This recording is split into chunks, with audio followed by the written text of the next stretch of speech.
Assalamualaikum warahmatullahi wabarakatuh. Innal hamdalillah nahmaduhu wa nasta'inuhu wa nastaghfiruh wa na'udzu billahi min shururi anfusina wa min sayyiati a'malina. May yahdihillahu fala mudilla lahu wa may yudlilhu fala hadiyalah. Asyhadu an la ilaha illallah wahdahu la syarika lah wa asyhadu anna Muhammadan abduhu wa rasuluh. Allahumma shalli wa sallim ala sayyidina Muhammadin wa ala alihi wa sahbihi ajma'in wa man tabi'ahu bi ihsan ila yaumil amma ba'd. Qala ta'ala fi kitabihil karim. A'udzu billahi minasyaitonir rajim. Bismillahirrahmanirrahim. Wa idza sa'alaka 'ibadi 'anni fa inni qarib ujibu da'watad da'i idza da'ani falyastajibu li wal yu'minu bi la'annahum yarshudun. Shadaqallahul adzim. Wa qala ta'ala a'udzu billahi minasyaitonir rajim wa qala rabbukum ud'uni astajib lakum innal ladzina yastakbiruna an ibadati sayadkhuluna jahannama dakhirin. Shadaqallahul adzim. Wa qala Rasulullah sallallahu alaihi wasallam ad-du'a'u mukhul ibadah. Bapak, ibu-ibu, saudara-saudaraku kaum muslimin dimanapun berada, khususnya ibu-ibu jamaah pengajian Masjid Al-Azhar Meranggen Demak yang dirahmati oleh Allah Subhanahu wa taala. Alhamdulillah, puji syukur atas limpahan nikmat Allah Subhanahu wa taala, kita pada sore hari ini kembali dipertemukan oleh Allah di majelis yang mulia ini. Shalawat dan salam tak lupa kita aturkan kepada junjungan kita Nabiullah Muhammad sallallahu alaihi wasallam beserta keluarga beliau, sahabat-sahabatnya, juga pengikut-pengikutnya yang setia mengikuti tuntunannya hingga akhir zaman. Bapak Ibu yang dirahmati oleh Allah, jadi Allah SWT berfirman di tengah-tengah ayat-ayat yang berbicara tentang puasa Ramadan. A'udzu billahi minasyaitonir rajim. Bismillahirrahmanirrahim. Wa idza sa'alaka ibadi anni fa inni qarib ujibu da'watad da'i idza da'ani falyastajibu li wal yu'minu bi la'allahum yarshudun. Wa idza, dan apabila sa'alaka bertanya kepadamu ibadi hamba-hambaku anni tentang aku fa inni qarib maka sesungguhnya aku adalah sangat dekat. Ujibu da'watad da'i idza da'ani, aku akan kabulkan orang yang berdoa ketika dia berdoa kepadaku. Fal yu'minu bi falyastajibu li wal yu'minu bi la'allahum yarsudun, maka hendaklah mereka memenuhi perintahku dan hendaklah mereka beriman kepadaku agar mereka mendapat petunjuk. Bapak Ibu yang dirahmati Allah, jadi firman Allah Subhanahu wa taala di dalam surah Al-Baqarah ayat 186 ini diturunkan oleh Allah berkaitan dengan pertanyaan para sahabat Nabi, yaitu tentang apakah Allah itu dekat atau jauh. Jadi kalau Allah itu dekat, maka kalau berdoa tidak perlu dengan teriak. Tapi kalau Allah jauh, maka berdoanya harus dengan suara keras. Maka kemudian ya Allah menurunkan ayat ini menjawab wa idza sa'alaka ibadi, dan apabila bertanya kepadamu ibadi hamba-hambaku ani tentang aku fa inni qarib, maka sungguhnya aku adalah sangat dekat. Ujibu da'watad da'i, aku akan kabulkan doa orang yang berdoa idza da'ani, apabila dia berdoa kepadaku. Falyastajibuli, maka hendaklah mereka memenuhi perintah-perintahku. Wal yu'minu bi, dan hendaklah mereka beriman kepadaku la'allahum yarshudun, agar mereka mendapat petunjuk. Bapak Ibu yang dirahmati Allah, Allah Subhanahu wa taala juga berfirman di dalam surah Ghafir ayat ke-60. A'udzu billahi minasyaitonir rajim. Wa qala rabbukum ud'uni astajib lakum. Wa qala, dan berfirman Rabbukum, Tuhan kalian, ud'uni, mintalah kepadaku atau berdoalah kepadaku, astajib lakum, aku akan kabulkan bagi kalian. Innal ladzina, sesungguhnya orang-orang yang yastakbiruna an ibadati, yang mereka menyombongkan diri, an ibadati, dari beribadah kepadaku, sayadkhuluna, mereka akan masuk ke neraka jahannam, neraka jahanam, dakhirin, menjadi orang-orang yang hina atau dalam keadaan hina. Bapak Ibu yang rahmati Allah, jadi dua ayat ini paling tidak menunjukkan bagaimana bahwa kita ini diperintahkan oleh Allah untuk berdoa. Dan pada sore hari ini ya, kita akan melanjutkan kajian kita kitab Adabul Mufrad yang ditulis oleh Imam Bukhari, dan kita memasuki yaitu bagian yakni hadis-hadis yang menjelaskan tentang masalah doa. Jadi ada doa ya, doa-doa, hadis-hadis yang terkait menjelaskan kedudukan doa. Yang pertama hadis 649, yaitu buruk seseorang terhadap orang yang menzaliminya. Al-Hasan bin Rabi mengabarkan kepada kami, dia berkata, Ibnu Idris mengabarkan kepada kami dari La'its, dari Muharrib bin Tisar, an Jabir, dari Jabir, karena Rasulullah SAW yaqul, bahwa sesungguhnya Rasulullah SAW telah bersabda, Allahumma aslih li sam'i wa basari wa ja'alhumal warithaini minni wangsurni ala man dhalamani wa arini minhu sa'ri. Jadi di dalam hadis ini Rasulullah mengucapkan satu doa, Allahumma ya Allah, aslih perbaikilah li untukku syam'i pendengaranku, wa basari dan penglihatanku, waj'alhuma dan jadikanlah keduanya itu al-warithaini, dua warisan, jadi pewaris minni dariku, wangsurni dan tolonglah aku ala man dhalamani atas orang yang mendolimiku, wa arini dan perlihatkanlah kepadaku minhu darinya ta'thiri, yaitu akibat buruknya dari pembalasanku. Bapak Ibu yang dirahmati Allah, jadi di dalam hadis ini mengandung pelajaran anjuran bagi setiap hamba agar meminta setiap kebutuhannya kepada Allah Subhanahu wa taala. Ya, jadi lebih-lebih di bulan Ramadan nih, di mana bulan yang merupakan istijabatu doa. Jadi bulan dikabulkannya doa-doa. Oleh karena itu, Bapak Ibu, ya, pentingnya kita selalu mohon kepada Allah, lebih-lebih malam ini, malam 15, di mana malam ke-15 ini bertepatan jatuh pada hari Jumat. Jadi maka kita harus banyak memohon kepada Allah perlindungan, dijauhkan dari mara bahaya, dari segala bala. Ya, yang Bapak Ibu pernah dulu menimpa kepada dunia ini, yaitu pas malam yakni 15 di bulan Ramadan yang jatuh pada hari Jumat. Karenanya kita harus banyak memohon kepada Allah perlindungan agar kita dijauhkan dari segala mara bahaya, dari bala. Kita diselamatkan, terutama iman dan Islam kita diselamatkan oleh Allah SWT, sehingga kita tetap berpegang teguh dengan Islam meskipun dalam kondisi sesulit apapun, yang akhirnya kita akan mendapatkan, kalau toh memang sudah ajal kita datang, kita dalam ketaatan kepada Allah SWT, sehingga kita mendapat yaitu predikat husnul khotimah. Jadi anjuran bagi setiap hamba agar meminta kebutuhannya kepada Allah SWT, karena Allah Al-Mudabbir, Allahul Khaliqul Mudabbir, Allah yang menciptakan, Allah yang mengatur.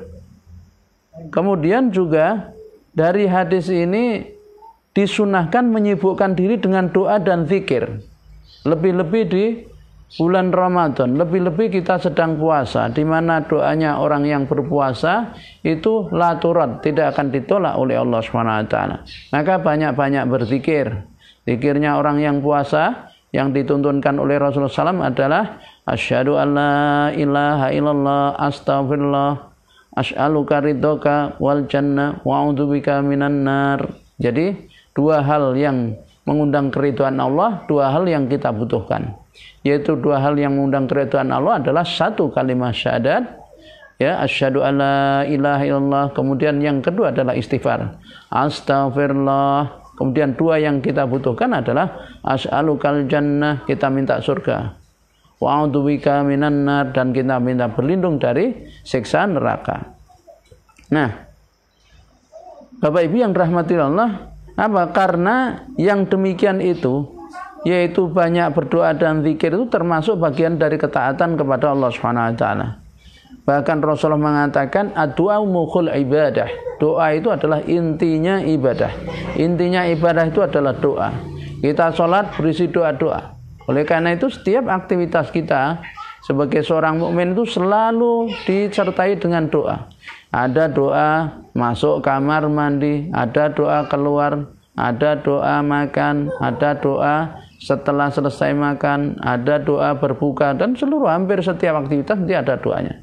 Paling tidak kita mengucapkan Bismillahirrahmanirrahim, mengawalinya dan mengakhiri dengan Alhamdulillahirrahmanirrahim. Ya, jadi sesuatu yang sangat mudah dilupakan, maksud saya dilakukan doa itu, zikir doa, namun sangat berat dalam timbangan pada hari kiamat kelak. Nah, kemudian hadis yang berikutnya, hadis yang ke-650. Musa mengabarkan kepada kami, dia berkata, Hamad mengabarkan kepada kami dari Muhammad bin Amr dari Abu Salamah. An Abi Hurairah, dari Abu Hurairah, qala, dia berkata, karena Nabi SAW yaqul, bahwa Nabi SAW itu berdoa, Allahumma mati'ni bisam'i wa basari waj'alhumal waritha minni wangsurni ala aduwi wa arini minhu Tha'ri. Allahumma ya Allah, mati'ni, yaitu berilah aku kesenangan, yakni bisam'i, dengan pendengaranku, wa basari, dan penglihatanku, waj'alhuma, dan jadikanlah keduanya, yakni al-waritha, sebagai pewaris, minni, dariku, wangsurni, dan tolonglah aku, ala aduwi, atas musuh-musuhku, warini, dan perlihatkan kepadaku, minhu, darinya, yaitu sa'ri, akibat dari, ya, yakni kezalimannya kepadaku darinya. Nah, jadi Bapak Ibu yang dirahmati Allah, ini adalah doa sebagaimana hadis yang sebelumnya, isinya adalah memiliki kemiripan, ya, sedikit saja ada perbedaan, tapi intinya sama.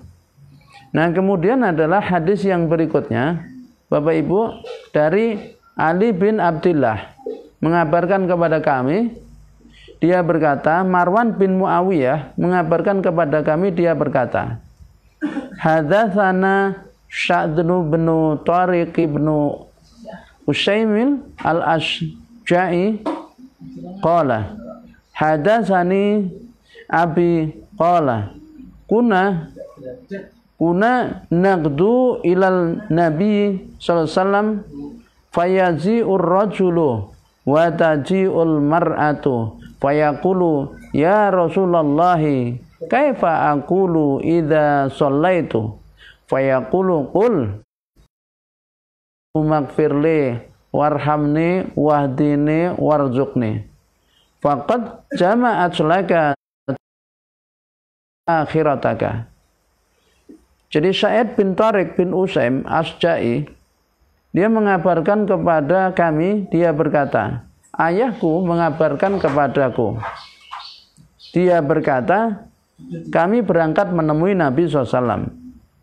Lalu datanglah seorang laki-laki dan datang pula seorang wanita. Kemudian laki-laki itu bertanya kepada Rasul, kepada Nabi SAW. Dia bertanya, ya Rasulullah, wahai Rasulullah, kaifa aqulu idza sholaitu? Apa yang aku harus katakan, harus ucapkan jika aku sholat? Kemudian fayaqul, lalu beliau Rasulullah SAW bersabda, qul, katakanlah, Allahumma gfirli, ya Allah ampunilah aku, warhamni, dan rahmatilah aku, wahdini, dan berilah petunjuk aku, Allahumma gfirli warhamni wahdini warzuqni. Jadi Allahumma gfirli warhamni wahdini warzuqni. Jadi ya Allah rahmatilah aku, dan berilah petunjuk kepadaku dan berilah rezeki aku. Kemudian beliau katakan faqad jama'at laka dunyaka wa akhirataka. Ya, maka dunia dan akhiratmu telah terkumpul bagimu. Jadi isi doanya ini Masya Allah berisi apa? Doa tentang isinya dunia dan akhirat. Ya, nah, jadi kandungan hadis ini mencakup kebaikan dunia dan akhirat. Jadi kebaikan akhirat terdapat pada ucapan Allahumma gfirli warhamni, ya Allah ampunilah aku, ya Allah rahmatilah aku. Adapun kebaikan dunianya itu tercakup pada wahdini, nih, berilah aku rezeki dan berilah petunjuk kepadaku. Berilah petunjuk padaku dan berilah aku rezeki. Nah, itu adalah terkumpul, yaitu dunia dan akhirat. Nah, kemudian Bapak Ibu yang rahmatullahi Allah, hadis berikutnya adalah yaitu dari Qutaibah. Beliau mengabarkan kepada kami, dia berkata, Al-Laits mengabarkan kepada kami dari Yazid bin Abi Habib, dari Abul Hasan Maula Ummu Qais binti Mihsan, an Ummi Qais anna Nabiyya sallallahu alaihi wasallam qala laha ma qalat tala umruha wala na'lamu imra'atan umirat ma umirat. Jadi dari Ummu Qais bahwa Nabi SAW bersabda kepadanya, tidakkah ia mengucapkan ketika berdoa agar umurnya panjang? Padahal kami tidak mengetahui seorang wanita yang dikaruniai umur panjang seperti dirinya. Jadi di dalam hadis ini Bapak Ibu mengandung pelajaran bahwa dalam riwayat ini terdapat dalil yaitu mengenai bolehnya berdoa agar dipanjangkan umur. Boleh berdoa agar dipanjangkan umur. Karena Nabi SAW pernah mendoakan yaitu umur panjang bagi Ummu Qais. Dan ia pun mendapatkan umur yang panjang. Jadi boleh berdoa minta umur panjang. Karena Rasulullah SAW pernah mendoakan Ummu Qais ini berumur panjang dan Allah dikabulkan doanya. Akhirnya Ummu Qais pun umurnya panjang. Nah, umirat di sini dalam bentuk bina maf'ul yang berasal dari kata at-ta'mir. Dalam hadis ini terdapat mukjizat, yaitu kata-kata Nabi SAW. Bapak Ibu yang rahmatullah. Jadi kita boleh ya berdoa minta umur panjang, ya. Nah, kemudian hadis berikutnya adalah Arim mengabarkan kepada kami, dia berkata bahwa Sa'id bin Zaid mengabarkan kepada kami dari Sinan, dia berkata hadatsana Anasun qala. Sahabat Anas mengabarkan kepada kami, dia berkata karena Nabi SAW, bahwa Nabi SAW yadkhulu alaina ahlal bait. Jadi Nabi SAW masuk dan mendoakan kami, yaitu ahlul bait, maksudnya adalah pemilik rumah. Fadaqala yauman faja'ana. Jadi masuk kepada kami dan mendoakan kami. Faqalat Ummu Sulaim, kemudian berkatalah Ummu Sulaim, Huwaidimuka ala tata'u lahu. Jadi tidakkah engkau wahai Rasulullah, pembantu kecilmu ini, tidakkah engkau mendoakannya? Kemudian qala, beliau pun mendoakan, Allahumma aghfiru malahu wa waladahu wa atil hayatahu wa aghfir lahu fada'ani bi thalathin fadafantu mi'ata wa thalathin wa inna thamarati la tut'imu fis sanati marratain wa talat hayati hatta istahaitu minan nasi wa arjul maghfirah. Jadi Rasulullah SAW mendoakan, ya Allah, banyakkanlah rizkinya, banyakkanlah anaknya, panjangkanlah umurnya dan berikanlah ampunan kepadanya. Jadi beliau mendoakanku, kata Sulaim, beliau mendoakanku ya dengan 3 hal, yaitu yang pertama ya, aku mengubur 103 anak,